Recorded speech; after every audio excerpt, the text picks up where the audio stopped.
আসসালামু আলাইকুম। সারা Bangla legal chambers অনুষ্ঠানে আপনাদের সবাইকে আমন্ত্রণ জানাচ্ছি।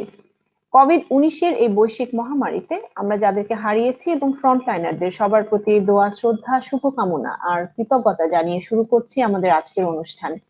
এই দুঃসময়ে বিজ্ঞ আইনজীবীদের চেম্বারে গিয়ে আইন সেবা নেওয়াটা অনেকের জন্যই এখনো সহজ নয়, আর সে কথা চিন্তা করেই আমাদের এই আয়োজন। আমরা আছি আপনাদের পাশে, আমরা আছি আইনি পরামর্শ দেওয়ার জন্য। প্রিয় দর্শক, বিশ্বের বিভিন্ন সংস্থার জরিপে বিশ্বে বসবাসের একটি অন্যতম সেরা দেশ হিসেবে কানাডা এবং সেরা শহর হিসেবে টরন্টোর কথা উল্লেখ করা হয়ে থাকে। জীবনযাত্রার মান, আইন শৃঙ্খলা, সামাজিক নিরাপত্তা এবং শান্তিপূর্ণ পরিবেশের দিক থেকে কানাডা সবসময়ই উপরের দিকেই থাকছে, আর তাই এই দেশে স্থায়ীভাবে বসবাস করতে চান অনেকেই। সঠিক নিয়ম মেনে বিশ্বের যে কোনো জাতি ধর্মের মানুষ এই দেশে পেতে পারেন স্থায়ীভাবে বসবাসের সুযোগ, কিন্তু অনেকেই এই বিষয়ে সঠিক তথ্য না পেয়ে পা বাড়াচ্ছেন ভুল পথে। আজ আমরা কথা বলবো এই বিষয়ে, কথা বলবো কানাডার ইমিগ্রেশন আইন নিয়ে।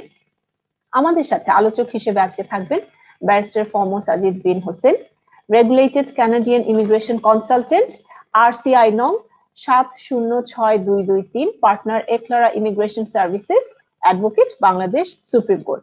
সাজিদ, আপনাকে আমন্ত্রণ জানাচ্ছি। আমাদের সাথে আলোচক হিসেবে আরো আছেন Sharmin Alam, regulated Canadian immigration consultant, RCIC 706173, Eklara immigration services, আইনজীবী, বাংলাদেশ সুপ্রিম কোর্ট। শারমিন, আপনাকেও স্বাগত জানাচ্ছি। অসংখ্য ধন্যবাদ আপনাদের ব্যস্ত সময় থেকে আমাদের সাথে আজকে যুক্ত হওয়ার জন্য। প্রথমেই আমি সাজিদের কাছে, ব্যারিস্টার সাজিদ, আপনার কাছে যাই, আপনার কাছ থেকে আসলে জানতে চাইবো যে বাংলাদেশ থেকে কানাডায় ইমিগ্রেশনের কি ধরনের সম্ভাবনা রয়েছে, এবং এই যে আমরা কোভিড প্যান্ডেমিকের ভিতর দিয়ে এখনো যাচ্ছি, সেখানে কানাডার ইমিগ্রেশনের উপর কি ধরনের প্রভাব ফেলছে, আপনি যদি সংক্ষেপে আমাদের দর্শকদের সেটা বলেন। Okay, before I set off, thank you, Rifat Apu, আমাদেরকে for having us over here.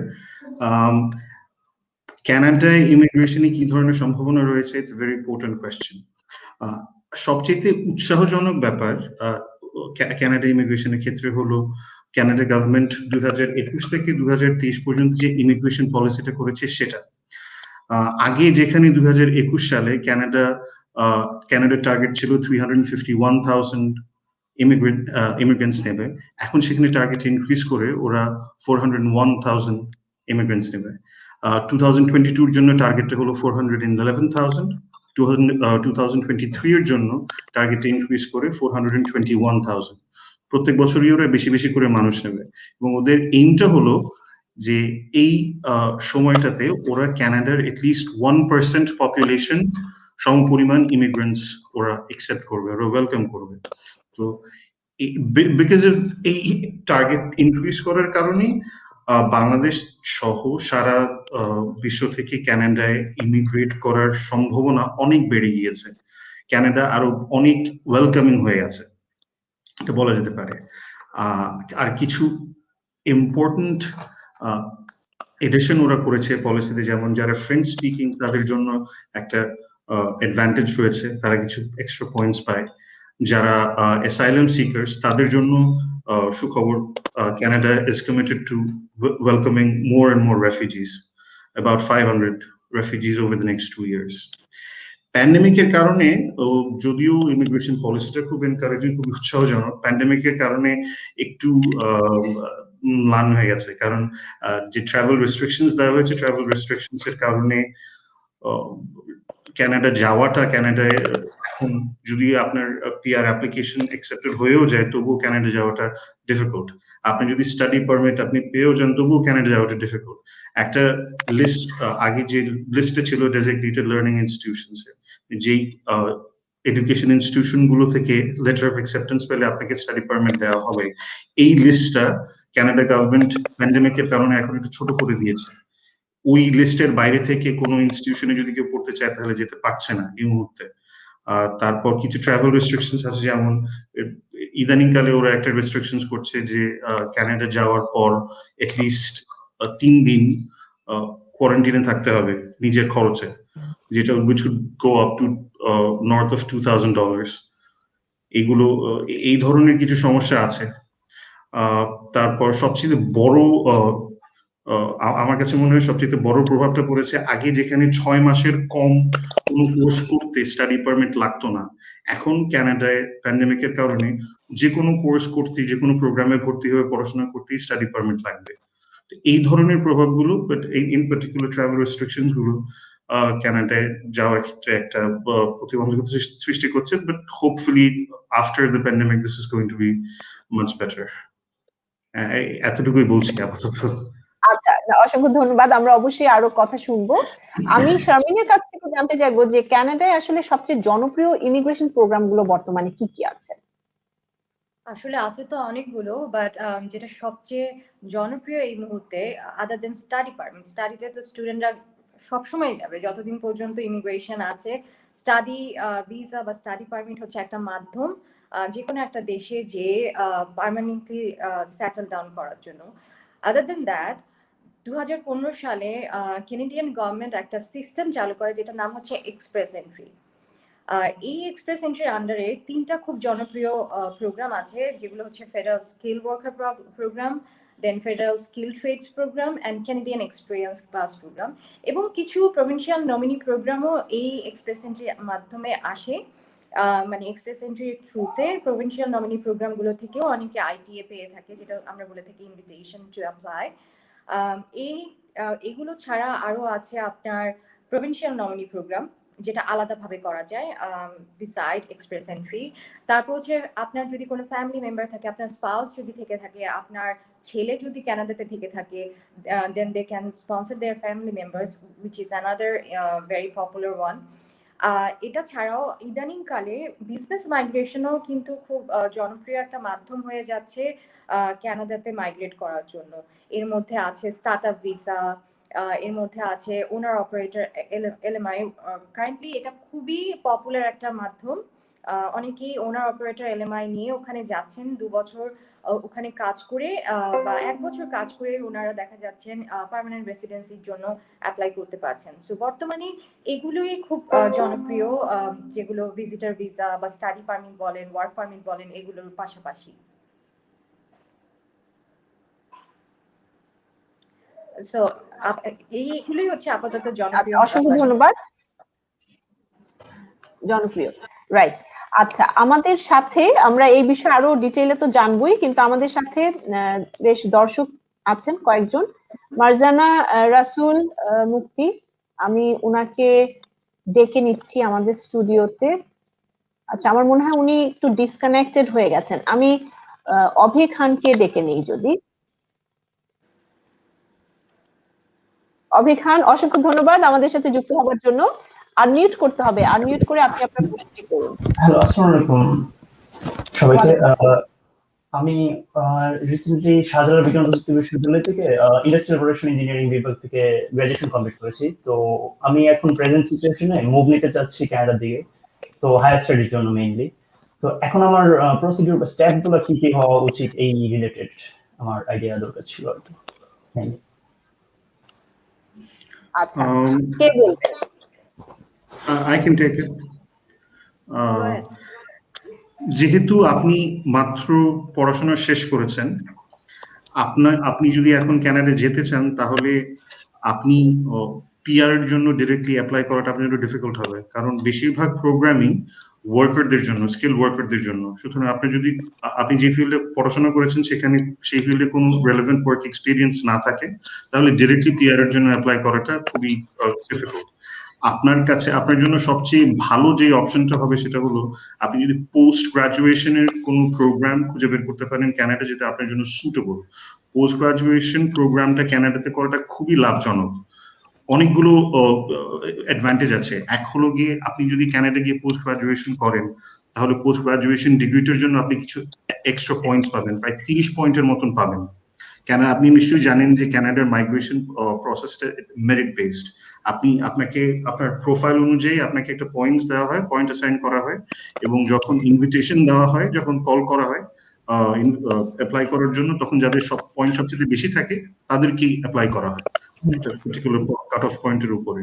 তো সেই জন্যই বলছি, যদি আপনি কেনেডিয়ান এডুকেশন থাকে, আপনার পোস্ট গ্রাজুয়েশন ডিগ্রি থাকে, সেক্ষেত্রে আপনি 30 পয়েন্ট পাচ্ছেন, যেটা আপনার আইটিএ পাওয়া এবং না পাওয়ার মধ্যে তফাৎ হতে পারে। It's very important.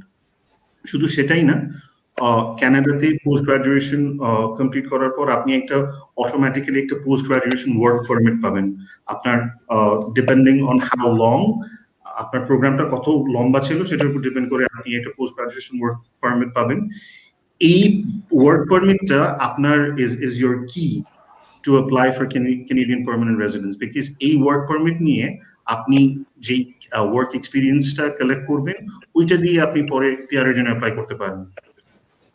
তো আই থিংক আপনার জন্য সবচেয়ে সুবিধাজনক হবে যদি আপনি কোনো পোস্ট গ্রাজুয়েশন প্রোগ্রাম সুটেবল আপনার জন্য খুঁজে বের করতে পারেন। আমার মাথায় এতটুকুই আসছে। Sharmin, if you want to add anything.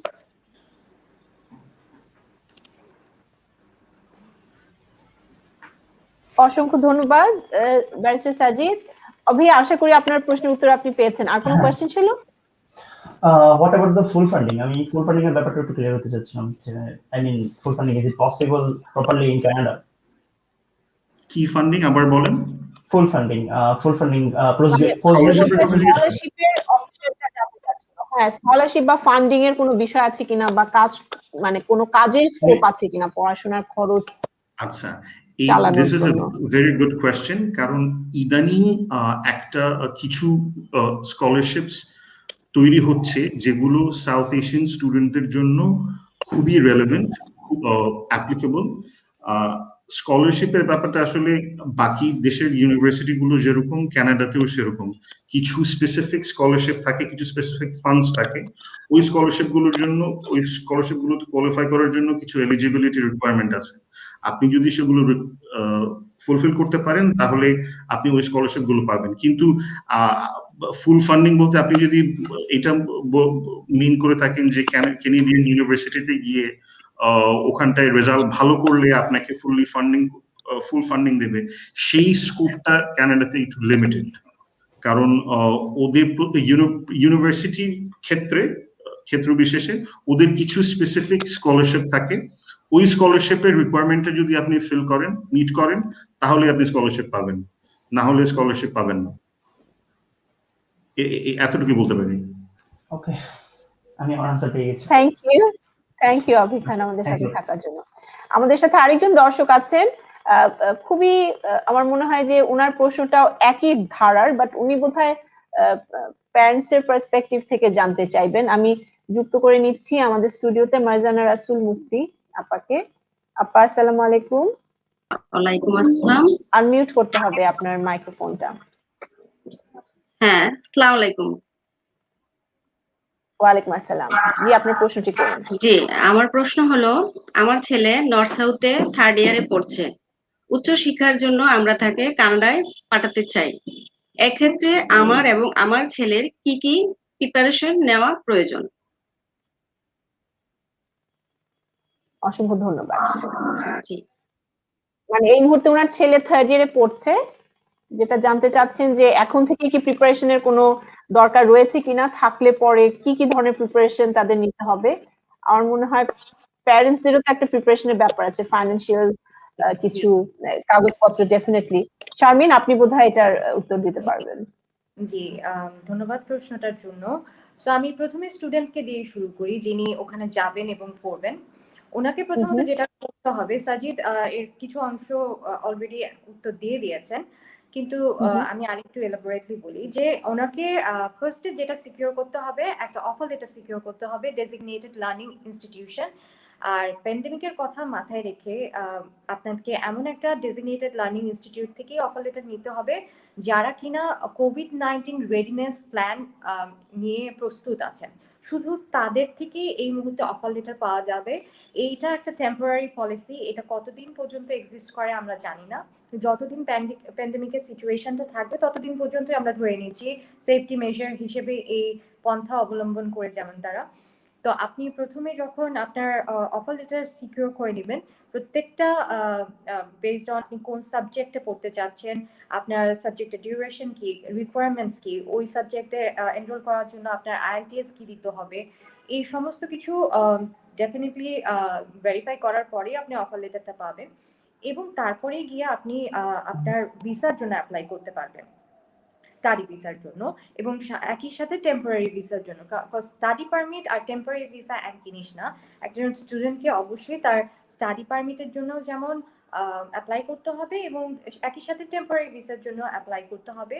আর আপনি যখন লেটার অফ অ্যাপ্রুভালটা পেয়ে যান সেটার মানেই কিন্তু স্টাডি পারমিট পাওয়া না। আপনি যখন এই লেটার অফ অ্যাপ্রুভাল নিয়ে আপনি ইমিগ্রেশন অফিসারের সামনে যাবেন তখন যে তারা সিলটা দিচ্ছে that is the study permit. So এই দুটো জিনিস কনফিউজ করা যাবে না।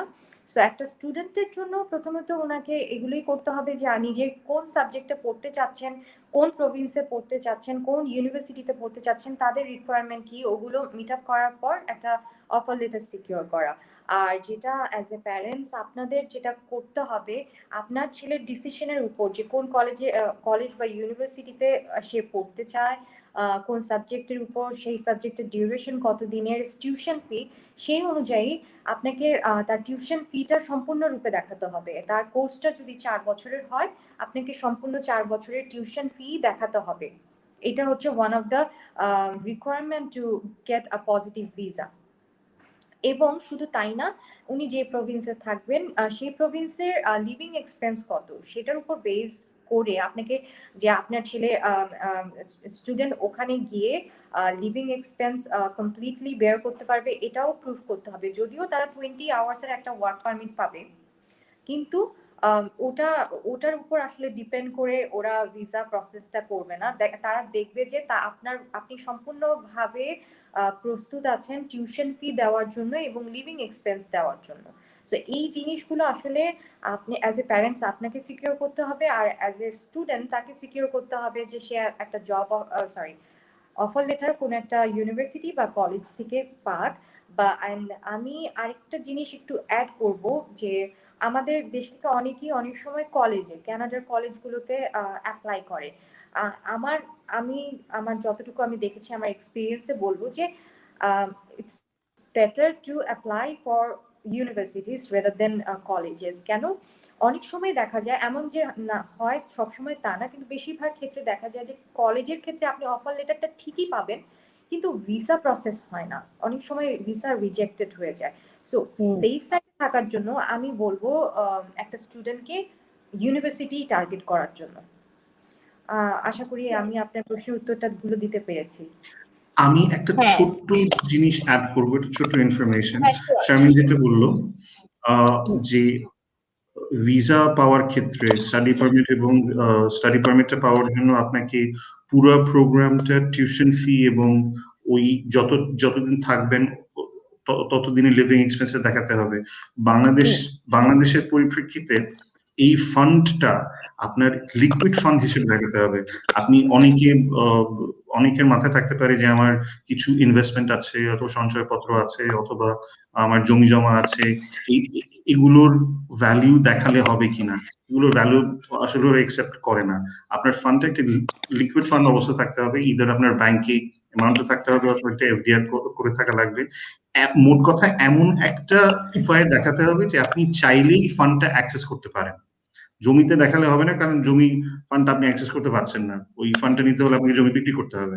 এবং যদি কোনো এক্সট্রা স্টেপ থাকে, অবস্টাকল থাকে, তাহলে ওরা অ্যাকসেপ্ট করবে না। এটা আমি একটু অ্যাড করতে যাচ্ছি।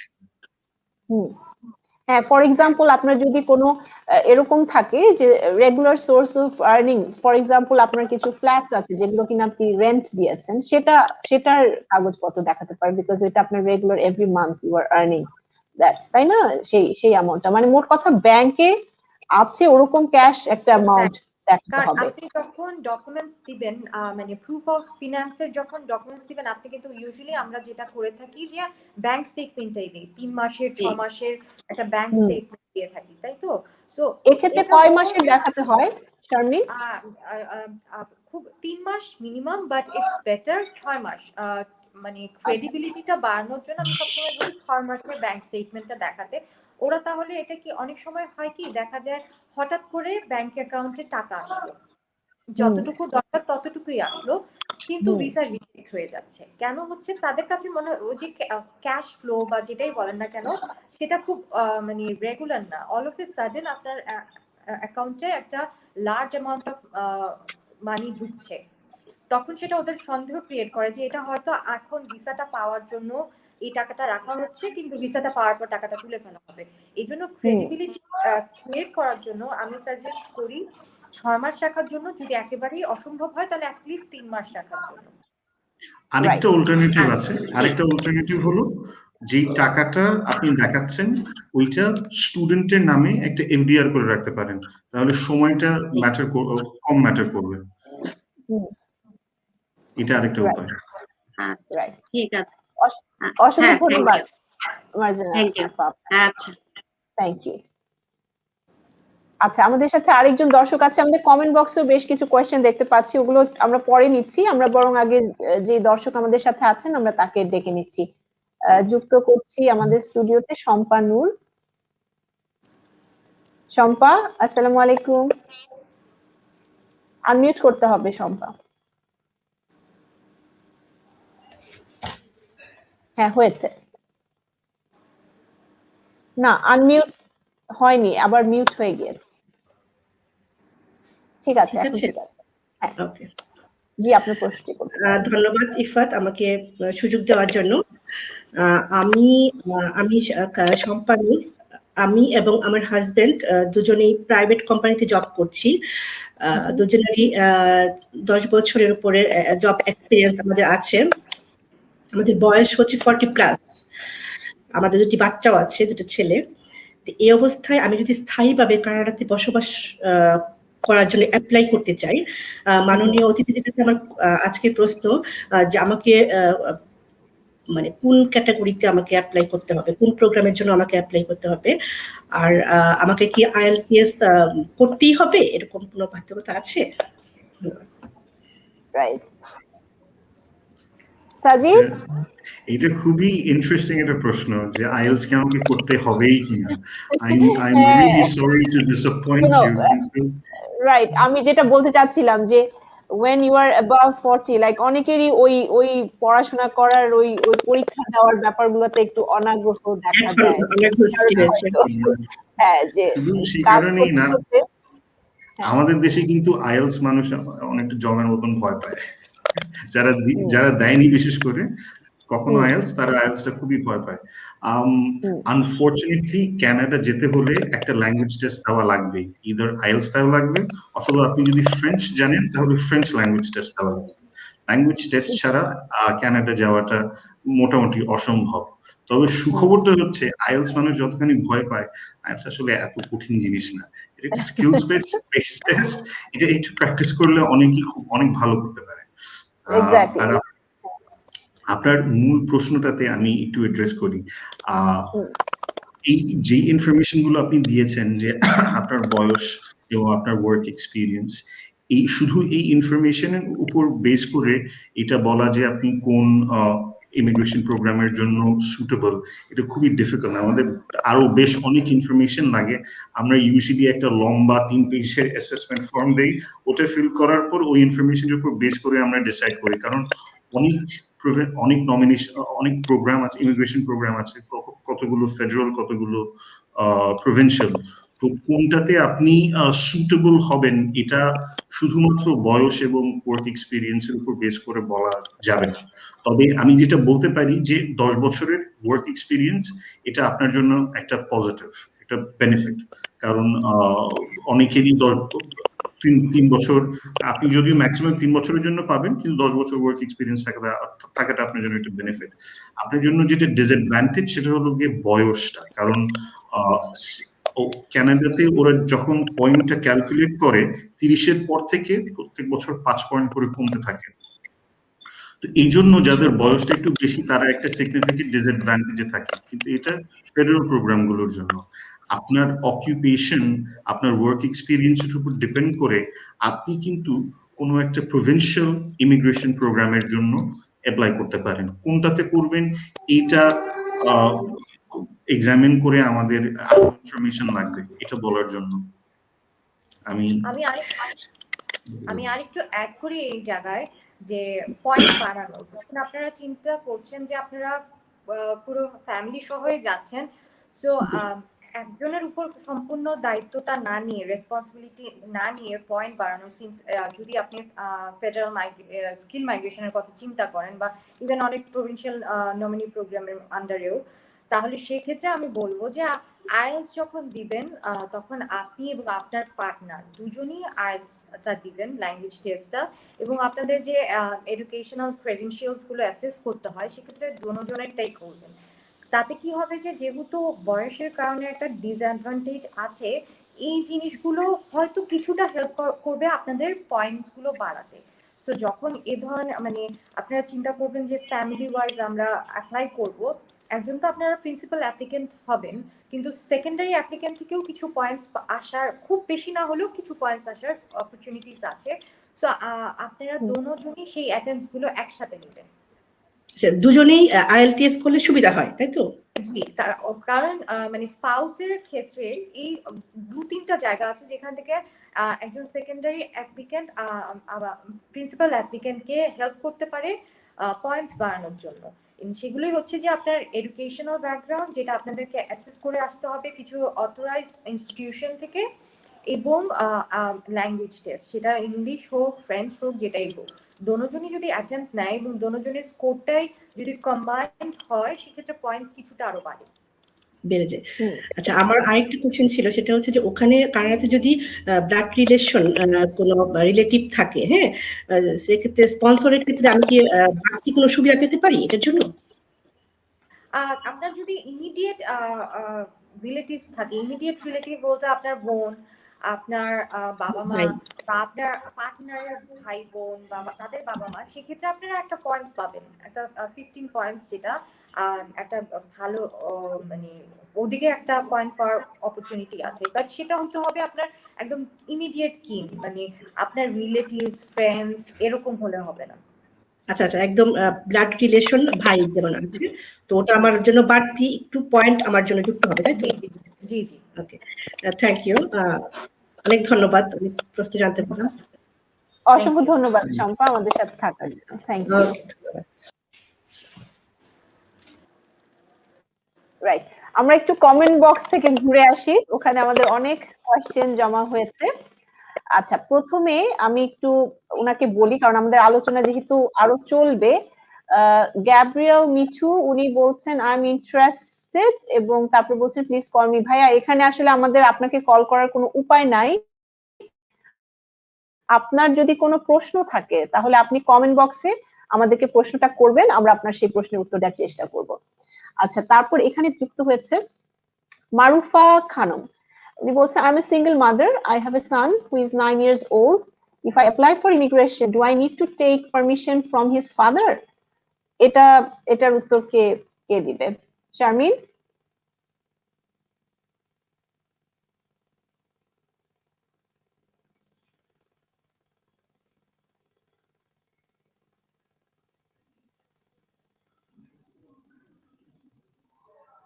আচ্ছা, are you back, সাজিদ? হ্যাঁ, I am back. I am sorry, বোধহয় ইন্টারনেটে একটু মাঝখানে কানেকশন বোধহয় নেটওয়ার্কের প্রবলেম ছিল না। ঠিক আছে, আমি একটা প্রশ্নের কথা বলছিলাম, আমার মনে হয় আমরা কন্টিনিউ করি, শারমিন আমাদের সাথে জয়েন করবে আবার। I'm a single mother, I have a son who is 9 years old. If I apply for immigration, do I need to take permission from his father? এটার উত্তর কি? This is a very good question. আপনি যদি আপনি আপনার হাজবেন্ডের থেকে separate অথবা ডিভোর্সড হন, সেক্ষেত্রে আপনি সিঙ্গেল মাদার আপনার বলছে, তো তার মানে তো অবশ্যই ডিভোর্স। হ্যাঁ, মানে ইফ ডিভোর্স হতে পারে অথবা উইডোড হতে পারে, তো সেক্ষেত্রে আপনি যদি আপনার না, এখানে বলছে সাজিদ, এখানে দুইটা ইস্যু।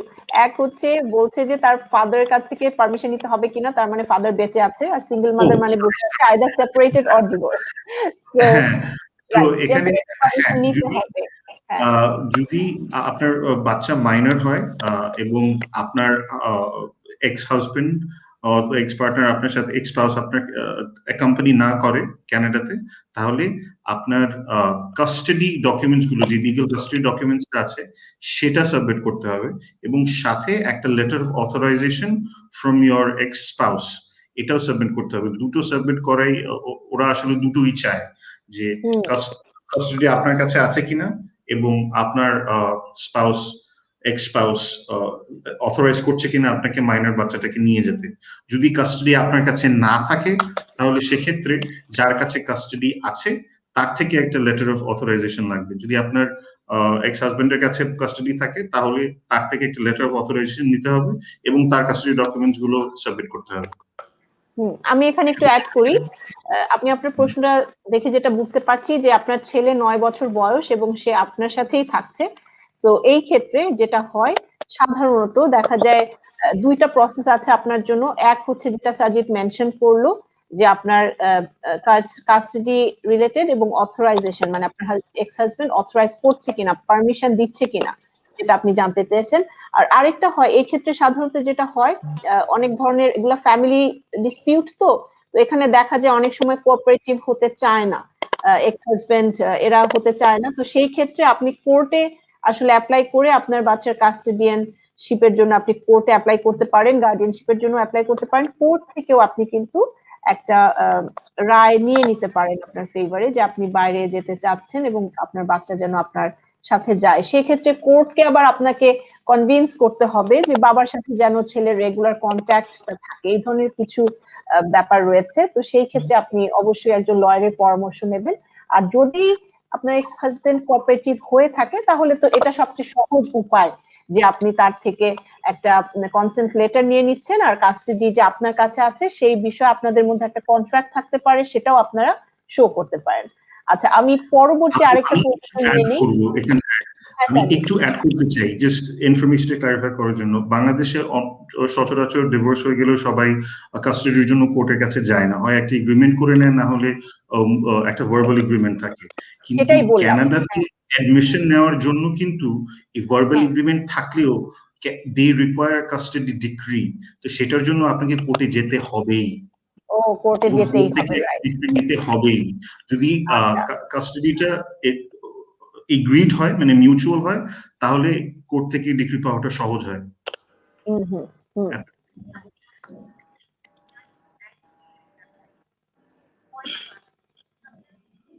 আপু এতটুকুই বলতে চাইছিলাম।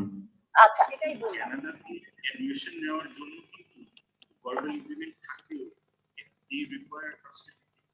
আচ্ছা, তার মানে এখানে শুধুমাত্র পারমিশন নিলে হবে না, আসলে এখানে কোর্ট থেকেই নিতে হবে, রাইট? এক্স্যাক্টলি।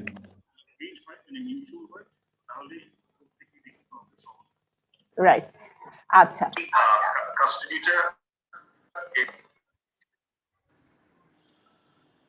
আচ্ছা, আমার এখানে আরেকটা ফোনেও একটা প্রশ্ন আসছিল, সেজন্য আমি ওটা নেওয়ার চেষ্টা করছিলাম। আচ্ছা, নেক্সট কোয়েশ্চেনে চলে যাই। আরেকটা প্রশ্ন এসেছে এরকম, সেটা হলো আমি এবং আমার হাজবেন্ড দুজনই শিক্ষকতায় আছি। এখানে শুধুমাত্র পারমিশন নিলে হবে না, আসলে এখানে কোর্ট থেকেই নিতে হবে।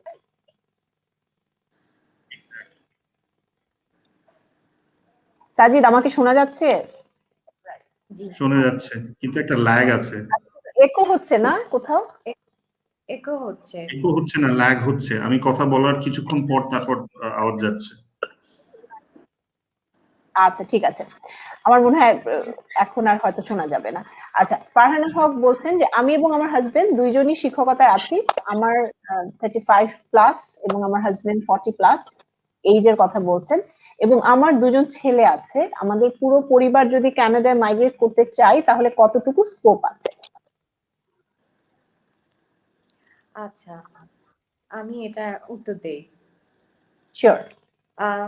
এটা নিয়ে আসলে আমরা এর আগে সাজিদ যে কথাগুলো বলেছে ঘুরে ফিরে কিন্তু ব্যাপারটা তেমনই হবে যে আগের জন ছিল ওনাদের বয়স 40 এবং তারা সার্ভিস হোল্ডার ছিলেন 10 বছর। আর এখানে ওনারা হচ্ছেন ওনারা শিক্ষকতা পেশায় আছেন এবং দুজনের একজনের বয়স 35 আর একজনের 40। যদি আমি ফেডারেল স্কিল মাইগ্রেশন গুলোর কথা চিন্তা করি তাহলে ওখানে আবারও একটু বলতে হয় যে সামান্য একটা ডিসঅ্যাডভান্টেজ আছে, যেটা এইজের ক্ষেত্রে 21 to 29 সবচেয়ে হাইয়েস্ট স্কোর সিকিউর করা যায় এইজের ক্ষেত্রে, তারপর থেকে আস্তে আস্তে কমতে থাকে 5 পয়েন্ট করে। তো সেই ক্ষেত্রে দোনোজনের মধ্যে আসলে আমাদের আলাদা আলাদা করে অ্যাসেস করে দেখতে হবে সমস্ত ইনফরমেশনের উপর, শুধু এইজ বা আপনাদের পেশা না, আপনাদের এনওসি, যেটাকে আমরা বলি ন্যাশনাল অকুপেশনাল ক্লাসিফিকেশন, যে আপনারা কোন এনওসি টাইপের মধ্যে পড়ছেন, আপনাদের ওয়ার্ক এক্সপিরিয়েন্স কত বছরের, আপনাদের ল্যাঙ্গুয়েজ স্কিল আছে কিনা, আপনাদের ইসিএ অ্যাসেসমেন্ট করা আছে কিনা, based on all this information, যে আপনাদের বাইরে কোনো কানাডাতে কোনো ইমিডিয়েট রিলেটিভস আছে কিনা, আপনাদের ক্যানাডিয়ান কোনো ডিগ্রি আছে কিনা, বা কানাডার কোনো ওয়ার্ক এক্সপিরিয়েন্স আছে কিনা, এরকম অনেক ইনফরমেশনের উপর ডিপেন্ড করে আসলে আমাদেরকে একটা অ্যাসেসমেন্ট ফর্ম করতে হয়। সেক্ষেত্রে আমরা যদি স্কিল মাইগ্রেশনের কথা চিন্তা করি, সেটা প্রভিন্সিয়াল নমিনি প্রোগ্রাম হোক বা এক্সপ্রেস এন্ট্রি আন্ডারে হোক, আমাদেরকে এগুলো গো থ্রু করার পর দেখতে হবে যে কার স্কোরটা বেশি আসে। যার স্কোরটা বেশি আসে উনি প্রিন্সিপাল অ্যাপ্লিক্যান্ট হবেন এবং আরেকজন হবেন সেকেন্ডারি অ্যাপ্লিক্যান্ট। সে আমরা যদি দেখি তারপর যে আপনার কোনোভাবেই আমরা ফেলতে পারছি না আপনাকে ওই ক্যাটাগরির মধ্যে, তখন আমরা পরবর্তীতে দেখবো যে আর কোন ক্যাটাগরিগুলোর জন্য আপনারা এলিজিবল হতে পারেন। সেটা প্রভিন্সিয়াল নমিনি প্রোগ্রামের আন্ডারে হতে পারে। যেমন কিছু কিছু প্রভিন্সে অকুপেশনাল ইন ডিমান্ড ক্যাটাগরি থাকে, যে বিভিন্ন সময় হয়তো শিক্ষক লাগলো, হয়তো আইটি লোকজন লাগলো, হয়তো ট্রাকার লাগলো, এরকম এই টাইপের ওরা চেঞ্জ হতেই থাকে। ওগুলোর উপর বেস করে আপনারা হয়তো কোনো একটা প্রভিন্সিয়াল নমিনি প্রোগ্রামের ক্যাটাগরিতে ফিট হতে পারেন। ওটা একটা দেখার বিষয় আছে। যে বা এছাড়া আসলে এই দুটো ছাড়া, যেহেতু আপনার পেশা শিক্ষকতা, আপনার যদি কোনো সিনিয়র ম্যানেজারিয়াল এক্সপিরিয়েন্স থেকে থাকে আগে বা পরে, তাহলে আমরা আরো কিছু ক্যাটাগরিজ আছে, যেমন বিজনেস মাইগ্রেশনের ক্ষেত্রে ওনার অপারেটর, এলএমআই, এই সমস্ত ক্ষেত্রে আমরা দেখতে পারি যে কি কি আছে। সো আসলে এত অল্প ইনফরমেশনের উপরে বেস করে বলাটা মুশকিল যে আসলে আপনাদের স্কোপ কতটুকু আছে। আমরা যদি আপনাদের সমস্ত ইনফরমেশন গুলো পাই, ওগুলোর উপর যাচাই বাছাই করে আপনাদেরকে আমাদের একটা ক্লিয়ার আইডিয়া দেওয়া সম্ভব যে কোন ক্যাটাগরিতে আপনাদের জন্য বেশি চান্সেস আছে। রাইট। এবং সেই জন্য আমাদের আপনাদের জন্য সাজেশন হবে যে আপনারা কোনো এই বিষয়ে যারা এক্সপার্ট, ইমিগ্রেশন লয়ার যারা আছেন, তাদের সাথে যোগাযোগ করবেন এবং আপনাদের কাগজপত্র দেখে আপনাদের সম্ভাবনা কতটুকু সেটা আপনারা যাচাই করে নিতে পারেন। আচ্ছা, আমি আরেকটা প্রশ্ন নিয়ে নিচ্ছি। মিতু মাসুদ, তিনি জানতে চেয়েছেন যে আমার ভাইয়ের কানাডিয়ান পাসপোর্ট আছে এবং আমার বাবা মা 60 বয়স, উনাদের কি এখন কানাডায় পিআর পাওয়া সম্ভব? আমার ভাই কি চাইলে আমার বাবা মাকে স্থায়ীভাবে কানাডায় নিয়ে যেতে পারবেন? আর আমার বয়স 40+, আমাকেও কি আমার ভাই নিয়ে যেতে পারবেন কিনা, নাকি আমাকে আলাদা অ্যাপ্লাই করতে হবে? অনেক বড় একটা প্রশ্ন। কি শুরু আমি করব? ছোট করে হ্যাঁ, sure. as far as parents are concerned, ক্যানাডাতে যারা পার্মানেন্ট রেসিডেন্ট অথবা সিটিজেন, এক্ষেত্রে উনার ভাই দেখা যাচ্ছে সিটিজেন, সেক্ষেত্রে উনার ভাই উনার বাবা মাকে স্পন্সর করতে পারেন। কিন্তু রিসেন্টলি প্যারেন্ট স্পন্সরশিপের শুধু প্যারেন্টস না, গ্র্যান্ড প্যারেন্টসদেরকেও, দাদা দাদি নানা নানি তাদেরকেও স্পন্সর করতে পারেন। রিসেন্টলি একটা চেঞ্জ এসছে এই প্রসেসটাতে। যদি আপনি স্পন্সর করতে চান, স্পন্সর করা মানে হলো গিয়ে আপনি দেশে বসে অ্যাপ্লাই করবেন, আপনার অ্যাপ্লিকেশনটা আপনার বাবা মার জন্য অ্যাপ্লাই করবেন, সেটা যদি অ্যাকসেপ্টেড হয়, সাকসেসফুল হয়, তাহলে আপনার বাবা মা এখান থেকে পিআর নিয়ে তারপর কানাডা যাবে। তো সেটা যদি করতে হয়, তাহলে এখন সিস্টেমটা হলো যারা এলিজিবল সবাই কিন্তু অ্যাপ্লিকেশনটা করতে পারে না। কিছু ক্রাইটেরিয়া আছে, এই ক্রাইটেরিয়া যদি মিট করে ওনার ভাই, তাহলে অ্যাপ্লাই করতে পারবে। যারা কানাডাতে যারা আছে, যারা এরকম বাবা মা আনতে চায়, তারা সবাই অ্যাপ্লাই করে এবং ওই সবার অ্যাপ্লিকেশনের থেকে কানাডা র্যান্ডমলি কিছু অ্যাপ্লিকেশন চুজ করে। ধরেন কানাডা এই বছর 500 গ্র্যান্ড প্যারেন্টস নেবে, তো 500 ওই 1000 10,000 অ্যাপ্লিকেশন মধ্যে থেকে 500 অ্যাপ্লিকেশন চুজ করবে এবং যাদের অ্যাপ্লিকেশন চুজ করা হবে তাদেরকে ইনভিটেশন পাঠানো হবে to apply for the parents. এখন ব্যাপারটা লটারি বেসড হয়ে গেছে, সুতরাং প্যারেন্টস স্পন্সর করাটা ইট মাইট বি অনেকটা লাকের উপরও ডিপেন্ড করে। কিন্তু সুখবর হচ্ছে, যদি আপনি প্যারেন্টস স্পন্সর করতে নাও পারেন, একটা ভিজিটর ভিসা ক্যাটাগরি আছে যেটাকে বলে সুপার ভিসা, এটা শুধুমাত্র প্যারেন্টস এবং গ্র্যান্ড প্যারেন্টসদের জন্য। এই ভিসা ক্যাটাগরিতে আপনার বাবা মাকে আপ টু 10 years পর্যন্ত ভিসা দেওয়া হবে এবং তারা একবার গিয়ে 2 বছর পর্যন্ত থাকতে পারবে। ইউজুয়ালি ভিজিটর ভিসাতে কানাডায় মানুষ 6 মাসের বেশি থাকতে পারে না, কিন্তু সুপার ভিসাতে বাবা মা অথবা গ্র্যান্ড প্যারেন্টস 2 বছর পর্যন্ত একসাথে থাকতে পারবে, তারপর বের হয়ে আবার কানাডায় ঢুকতে হবে। এটা গেল বাবা মার পোর্শনটা। যদি আপনার ভাই আপনাকে স্পন্সর করতে চায় সেক্ষেত্রে একটু difficult. You have to be the only living relative. আপনার এক্ষেত্রে তো আপনার বাবা মা আছে, সুতরাং আপনি কোয়ালিফাই করছেন না, কিন্তু কারো যদি একমাত্র লিভিং রিলেটিভ থাকে, সেটা যদি ভাই হয় অথবা নিস হয়, নেফিউ হয়, তারাও সেক্ষেত্রে কোয়ালিফাই করে। কিছু রিকোয়ারমেন্ট আছে, অফকোর্স খুব স্টার্ন রিকোয়ারমেন্ট আছে, সেটা মিট করলে কোয়ালিফাই করে। এই ক্ষেত্রে আমার মনে হয় না আপনার ভাই আপনাকে স্পন্সর করতে পারবে খুব ইজি, কিন্তু আপনি যদি পিআর নিয়ে কানাডা যেতে চান তাহলে you have to apply separately, আপনার নিজে অ্যাপ্লাই করতে হবে। এতটুকু বলতে পারছি। আচ্ছা, আমি এখানে আশা একটু করি অ্যাড করি আপু। হ্যাঁ শিওর।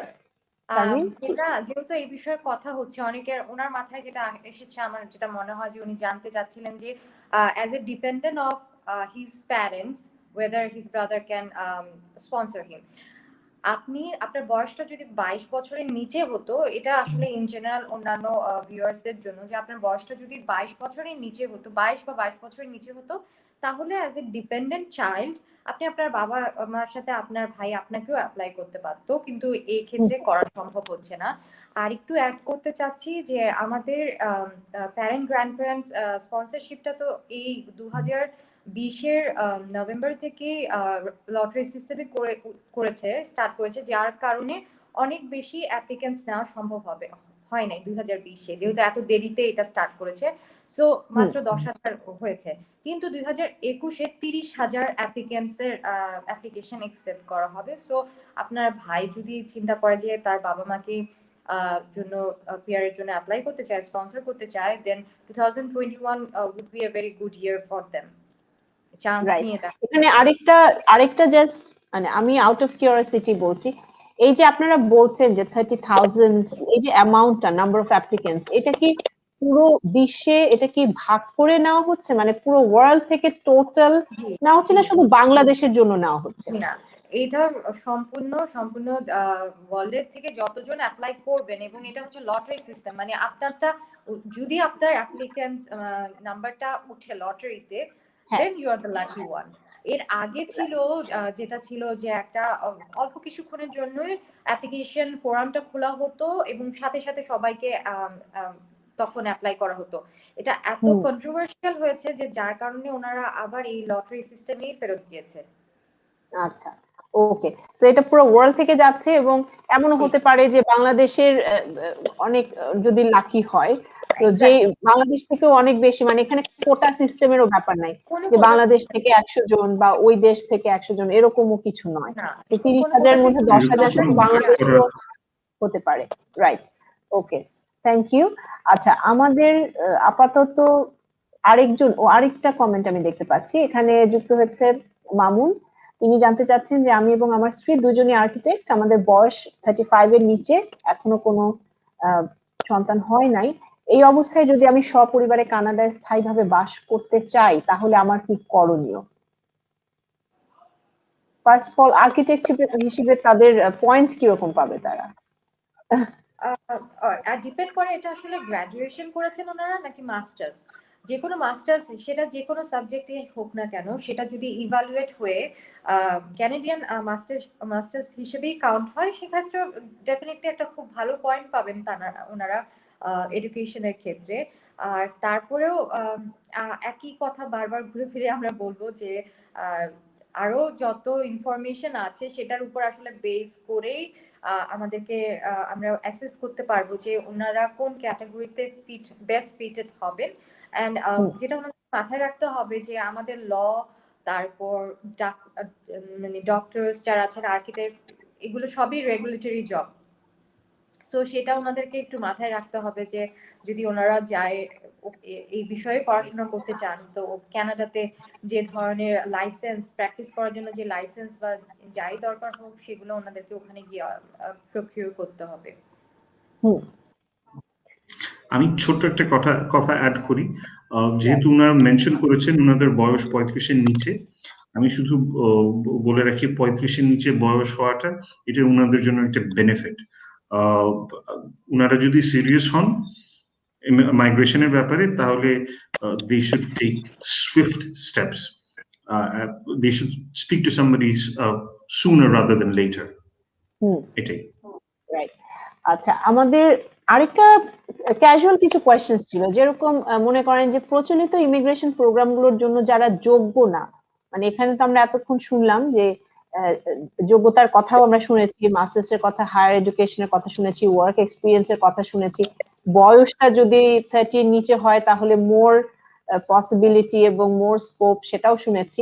তো যারা প্রচলিত ইমিগ্রেশন প্রোগ্রামগুলোর জন্য যোগ্য না তাদের কাছে কি কোনো অপশন আছে?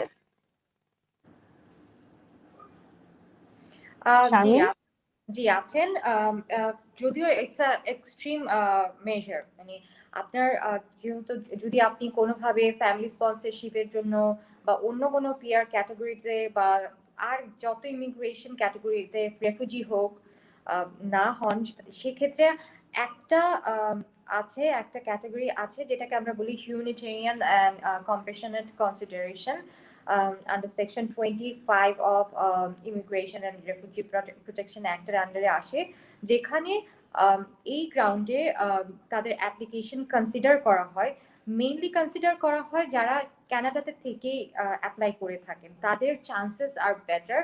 আর কেউ যদি ধরে নিলাম বাংলাদেশ থেকে কেউ যদি এইচএনসি, আমরা এটাকে এইচএনসি কনসিডারেশন বলি, এর আন্ডারে অ্যাপ্লাই করতে চান, সেটা কিছু কনটেক্সটে করতে পারবে। যেমন আপনি রেফিউজি অ্যাপ্লিকেশন করেছেন, কনভেনশন রেফিউজি ক্লেম করেছেন, বাট আপনি রিজেক্টেড হয়েছেন, সেক্ষেত্রে আপনি এজেন্সি গ্রাউন্ডে একটা অ্যাপ্লিকেশন করতে পারেন। কিন্তু যে কেউ সেটা করতে পারবে না, তাকে বেশ কিছু জিনিস প্রুভ করতে হবে যে সে অন্য কোনো ক্যাটাগরিতে অ্যাপ্লাই করার জন্যই এলিজিবল না, এবং তার enough humanitarian and compassionate ground আছে, এবং অনেকগুলো ফ্যাক্টর আছে যেটা তাদেরকে ফুলফিল করতে হবে। যেমন ধরুন আপনি কানাডাতে আছেন এবং কানাডা থেকে আপনি এইচএনসি গ্রাউন্ডে অ্যাপ্লাই করতে চাচ্ছেন, কারণ আর কোনো ইমিগ্রেশন ক্যাটাগরিতে আপনি ফিট হচ্ছেন না। আপনাকে অনেকগুলো জিনিস দেখাতে হবে যে আপনি অনেক বছর কানাডাতে আছেন, your lifestyle is integrated in Canada. আপনি এখান থেকে এখন আপনার জন্য যদি আপনি ছেড়ে যান, সেটা আপনার জন্য অলাভজনক হবে, বা best interest of the child, কারো যদি বাচ্চা থেকে থাকে, হয়তো কানাডিয়ান গভর্নমেন্ট এই জিনিসগুলো কনসিডার করবে যে বাচ্চার বেস্ট ইন্টারেস্টটা কিসে, কানাডাতে থাকাতে, নাকি সে যদি তার যে দেশ থেকে এসেছে সেখানে চলে যায়, সেখানে গেলে যদি কোনো অসুবিধা না হয়, তাহলে এই ধরনের জিনিস কনসিডার করা হবে না। কিন্তু যদি বাচ্চার বেস্ট ইন্টারেস্ট কানাডাতেই হয়ে থাকে এবং সে বাচ্চাটা যদি জন্ম থেকে কানাডাতেই থেকে থাকে, সেভাবেই তার লাইফস্টাইল যদি গ্রুমিং সেভাবে হয়ে থাকে, এই সমস্ত জিনিসগুলো গভর্নমেন্ট কনসিডার করে। আর এজেন্সি অ্যাপ্লিকেশন হচ্ছে এমন একটা অ্যাপ্লিকেশন যেটা ministry of immigration directly handle করে। অন্যান্যগুলো যেমন আমাদের বোর্ড আছে, IRB, immigration and refugee board,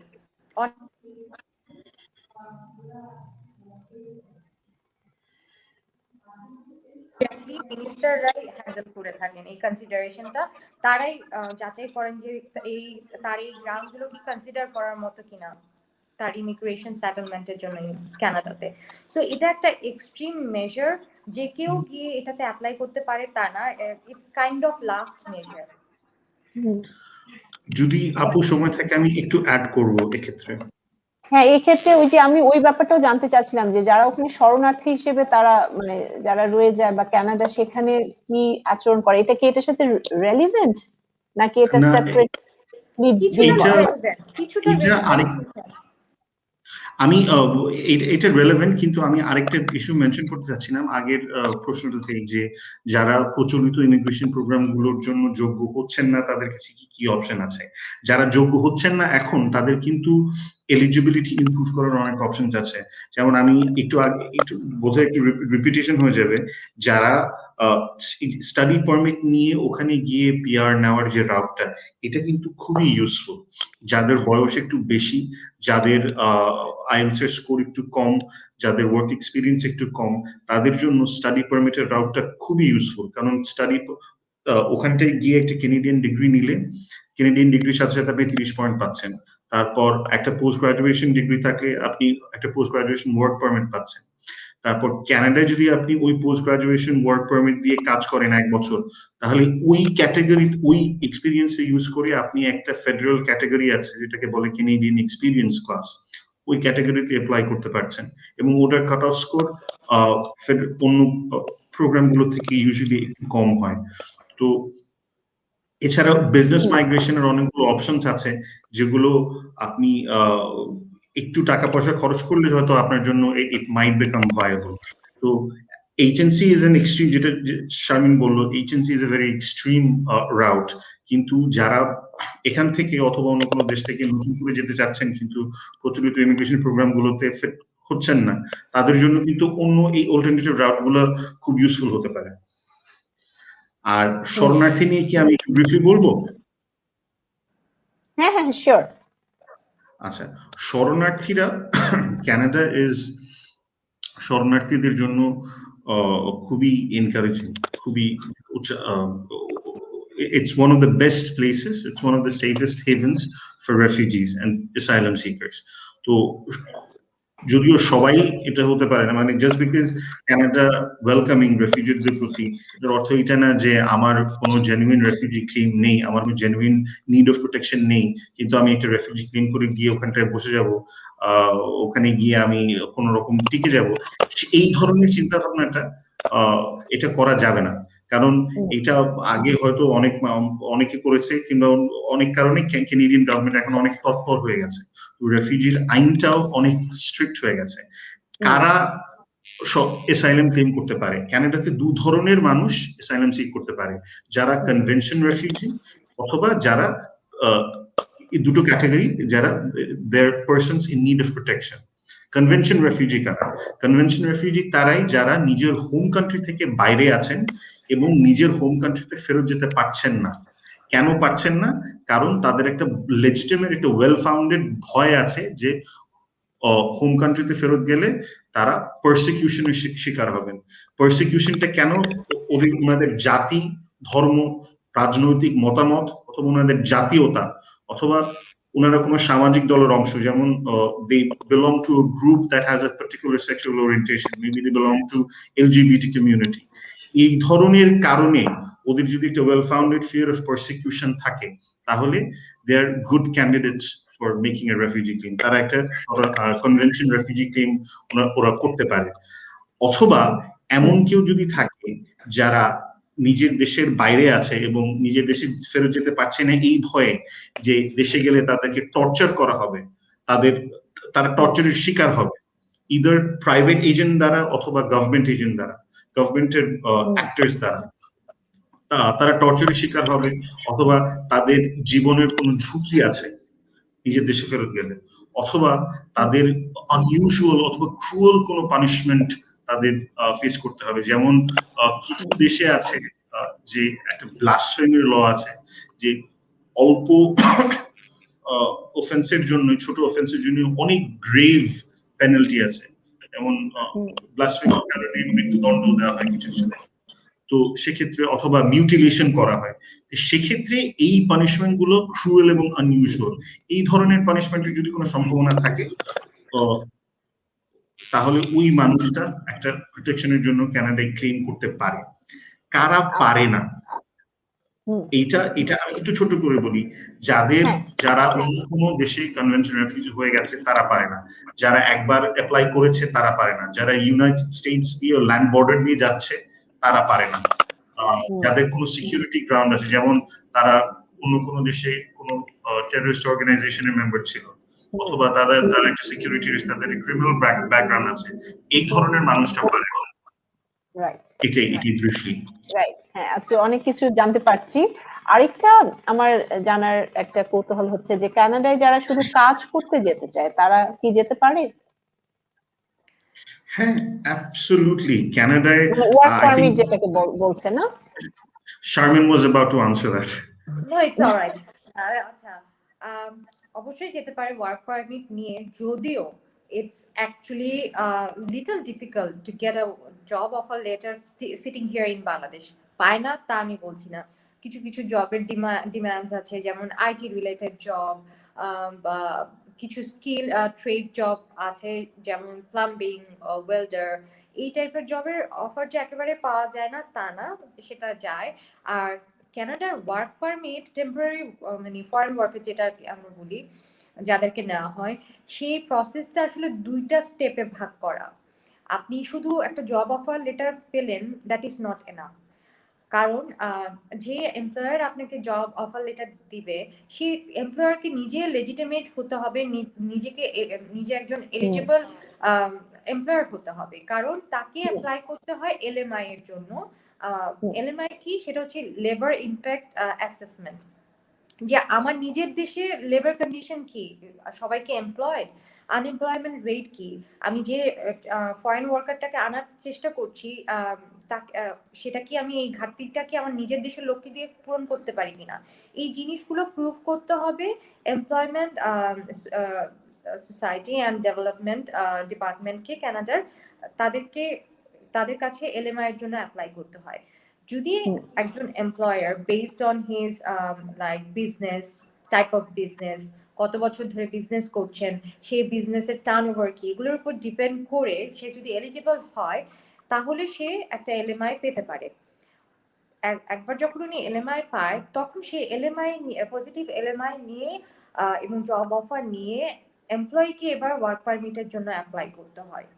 work পারমিটের অ্যাপ্লাই এর ব্যাপারটাও অনেকটা স্টাডি পারমিট জন্য যে ভিসার জন্য যে অ্যাপ্লাই করে, যে আপনি ওয়ার্ক পারমিটের লেটার অফ অ্যাপ্রুভাল পাচ্ছেন, তার মানে কিন্তু না যে আপনি ওয়ার্ক পারমিট পেয়ে গেছেন। এই লেটার অফ অ্যাপ্রুভালটা যখন আপনি ভিসা অফিসারের সামনে, ইমিগ্রেশন অফিসারের সামনে দিবেন, দেন আপনাকে যে ভিসাটা দেওয়া হবে সেটা হচ্ছে ওয়ার্ক পারমিট।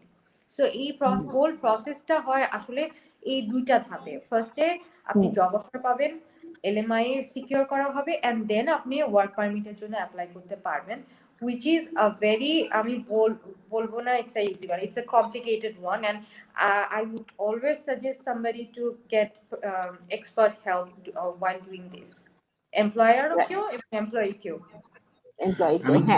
আমি ছোট্ট করে একটা ক্লারিফিকেশন দিই, এই যে এই অ্যাসেসমেন্টটা যে আমার দেশের কানাডাতে কোনো পার্মানেন্ট রেসিডেন্স অথবা সিটিজেন আছে কিনা যারা এই জবটা করতে পারবে, কিংবা তাদেরকে হায়ার করাটা মোর রিজনেবল কিনা, এটা কিন্তু এটা পলিসি কনসিডারেশন না, এটা প্রত্যেকটা ক্ষেত্রে কেস বাই কেস বেসিসে ওরা অ্যাসেস করে, প্রত্যেকটা জব অফারের ক্ষেত্রে ওরা অ্যাসেস করবে, এবং অ্যাসেস করার পরই ওরা হয় একটা পজিটিভ না একটা নেগেটিভ অথবা একটা neutral labour market impact assessment দেবে, এলএমআই দেবে। একটা জব অফার ততক্ষণ পর্যন্ত জব অফার হিসেবে কাউন্ট করবে না যতক্ষণ না পর্যন্ত it is supported by a positive LMI or a neutral LMI. তো জব অফার পাওয়াটা যতখানি জরুরি, এলএমআই এর অ্যাসেসমেন্ট পাওয়াটাও ততখানি জরুরি। এতটুকু একটু ক্লারিফাই করতে চাই। ইটস লাইক এ প্যাকেজ, দুটোই হতে হবে, ওয়ান অর দি আদার। হ্যাঁ, আচ্ছা, এই প্রসঙ্গে একটু মানে আমাদের দর্শক যারা শুনছেন আমাদের সাথে এতক্ষণ ধরে লাইভে আছেন, তারা তো অনেক কিছুই জানতে পারছেন, এবং এই বিষয়ে আমার কাছে যেটা মনে হয় যে আপনাদের আসলে লয়ারের, মানে স্পেশালি যারা ইমিগ্রেশন লয়ার্স, তাদের কাছে যে আমাদের এখানে আজকে যারা আলোচক হিসেবে আছেন তারা তো আছেনই, এর অথবা আপনাদের আরো যারা আছেন কিন্তু যারা কিনা এই বিষয়ে এক্সপার্ট, তাদের কাছ থেকে আপনারা পরামর্শ নেবেন, অ্যাডভাইস নেবেন, এবং তারপর আপনারা ডিসিশন নেবেন। তো এই বিষয়ে আমি একটু জানতে চাইবো যে রেগুলেটেড ইমিগ্রেশন কনসালটেন্ট আসলে কারা? এটা নিয়েও একটা কনফিউশন হয় অনেকের মধ্যে, এবং অনেকেই দেখা যায় যে ওইটা চেক না করেই হয়তো চলে যায় অ্যাডভাইস নেওয়ার জন্য। আমার মনে হয় এই বিষয়ে সতর্কতা অবলম্বন করা উচিত। অ্যাবসলিউটলি, এটা খুবই ইম্পর্টেন্ট একটা বিষয়। বাংলাদেশে অনেকেই যখন ইমিগ্রেশন অ্যাডভাইস নিতে যায়, এই ব্যাপারটা ওনাদের মাথায় থাকে না যে আমি কার কাছ থেকে অ্যাডভাইস নিচ্ছি। যারা anybody who has set up shop is not necessarily permitted to give immigration advice, এবং কানাডায় এই ইমিগ্রেশন নিয়ে একটা রেগুলেটরি বডি আছে, এই রেগুলেটরি বডিটার নাম ICCRC। Immigration Consultants of Canada Regulatory Council. এই রেগুলেটরি বডিটা কিছু রিকোয়ারমেন্ট আছে, যেমন আপনি যদি এই রেগুলেটরি বডির আন্ডারে একজন রেগুলেটেড Canadian ইমিগ্রেশন কনসালটেন্ট হতে চান, আপনাকে প্রথমে একটা কোর্স করতে হবে, একটা প্রোগ্রাম করতে হবে, পড়াশোনা করতে হবে রীতিমতো ইউনিভার্সিটিতে গিয়ে, এবং তারপর একটা উকিলের যেভাবে লাইসেন্সিং এক্সাম দেয় ওভাবে একটা লাইসেন্সিং এক্সাম দিতে হবে। ওই এক্সামে পাশ করার পর এই রেগুলেটরি বডির সাথে উকিলদের মতনই আপনার মেম্বার হতে হবে। এই মেম্বারশিপটা আপনার মেনটেন করতে হবে ইন গুড স্ট্যান্ডিং, তাহলেই আপনি Canadian রেগুলেটেড ইমিগ্রেশন কনসালটেন্ট হতে পারবেন। এবং কানাডাতে যারা রেগুলেটেড ইমিগ্রেশন কনসালটেন্ট না, অথবা লয়ার না, অথবা প্যারালিগাল না, এই তিনজন ছাড়া কেউ ইমিগ্রেশন অ্যাডভাইস দিতে পারে না। আমরা যখন ইউজুয়ালি যাই, যেমন আমিও কানাডা মাইগ্রেশন করার আগে অনেক জায়গায় গিয়েছি ইমিগ্রেশন অ্যাডভাইস দিতে, তো ওদের অনেকের কাছেই হয়তো ওই ব্যাপারগুলো নিয়ে ঘাটতে ঘাটতে রিসার্চ করতে করতে অথবা কথা বলতে বলতে অনেকেই হয়তো অনেক কিছু জানেন, কিন্তু এই জানাটা, এই নলেজটা, with all due respect, is not a suitable alternative for a proper training যেটা কনসালটেন্টরা এবং লয়াররা রিসিভ করে। এই ট্রেনিংটা খুবই ইম্পর্টেন্ট। যেমন আমি একটা ছোট এক্সাম্পল দিই, আপনি যদি কানাডায় অ্যাপ্লিকেশনে আপনার অ্যাপ্লিকেশনে কোনো মিসরিপ্রেজেন্টেশন করেন, যে একটা মিথ্যা কথা, এটা কথাটা নেসেসারিলি মিথ্যা না, আপনি ফর্মটা ফিল আউট করার সময় ভুল করেই একটা তথ্য দিলেন যেটা ইজ, আপনি যখন নিচ্ছেন তখন হয়তো সত্য, কিন্তু সামনে গিয়ে সত্য না। এটা যদি ভিসা অফিসার, ইমিগ্রেশন অফিসার ধরে বসে আর আপনাকে যদি এটার ব্যাপারে চার্জ করে, তাহলে আপনি মিসরিপ্রেজেন্টেশনের জন্য আপ টু 5 ইয়ার্স পর্যন্ত ব্যান্ড হয়ে যেতে পারেন। আগামী 5 বছর আপনি কোনো অ্যাপ্লিকেশন করতে পারবেন না। এবং শুধু সেটাই না, কিছু কিছু ক্ষেত্রে আপনি ইনএডমিসিবল হয়ে যান কানাডা যাওয়ার জন্য। যেমন আপনার যদি একটা বাচ্চা থাকে যার স্পেশাল নিডস আছে, অথবা আপনার ফ্যামিলির মধ্যে যদি এমন কোনো মেম্বার থাকে যার স্পেশাল মেডিকেল অ্যাটেনশন দরকার, এই ক্ষেত্রে এই ব্যাপারগুলো যদি আপনি আগে থেকে ডিসক্লোজ না করেন, এবং ডিসক্লোজ করার রিকোয়ারমেন্ট আছে, ওই রিকোয়ারমেন্ট অনুযায়ী যদি আপনি ডিসক্লোজ না করেন, তাহলে ওরা আপনাকে ইনএডমিসিবল করে দেবে, এবং আপনি আপনি এলিজিবল হওয়া সত্ত্বেও, মানে যে জিনিসটা আপনি খুব ইজিলি অ্যাভয়েড করতে পারতেন, ওই ছোট একটা কারণে আপনি আর এলিজিবল হবেন না, ওরা আপনার অ্যাপ্লিকেশনটা রিফিউজ করে দেবে। তো এই জন্যই ইটস ইম্পর্টেন্ট টু, অন্তত কেনেডিয়ান ইমিগ্রেশনের ক্ষেত্রে আপনি যখনই কারো কাছে অ্যাডভাইস নিতে যাবেন, মেক শিওর যে উনি হয় ক্যানাডিয়ান ইমিগ্রেশন লয়ার, ওখানটায় কোয়ালিফাইড লয়ার, অথবা কোয়ালিফাইড প্যারালিগাল, অথবা কোয়ালিফাইড আরসিআইসি। আরসিআইসি টা কে এটা আমি কিভাবে জানবো?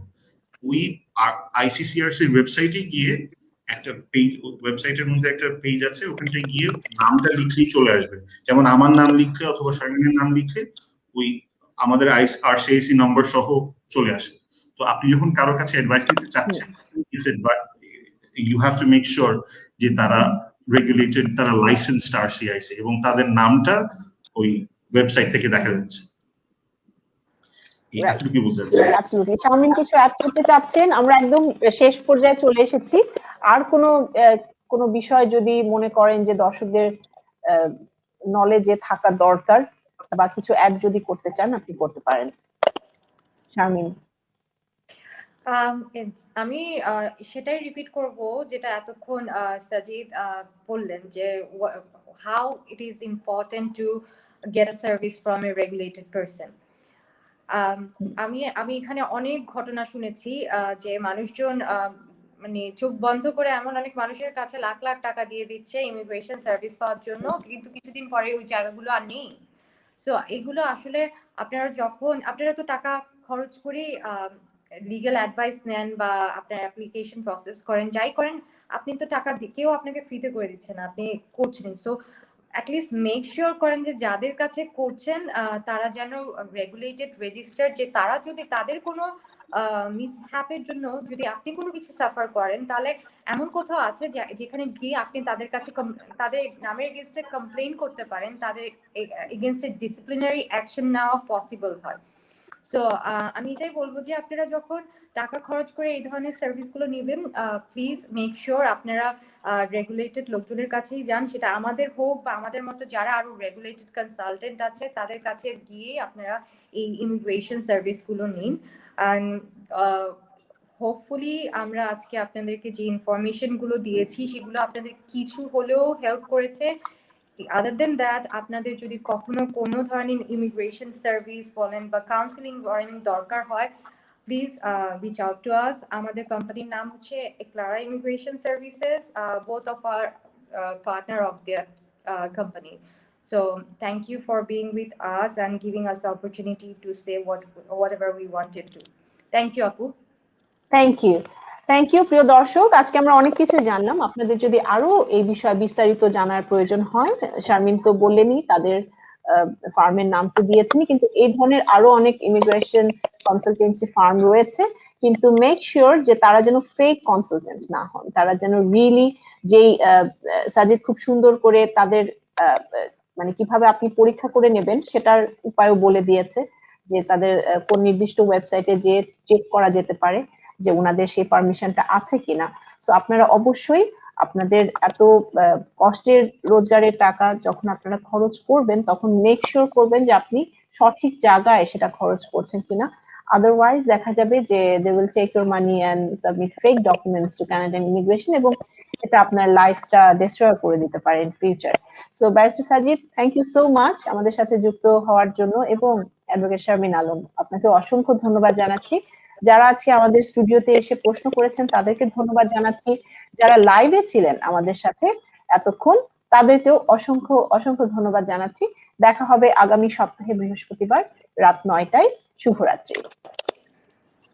শুভরাত্রি। শুভরাত্রি।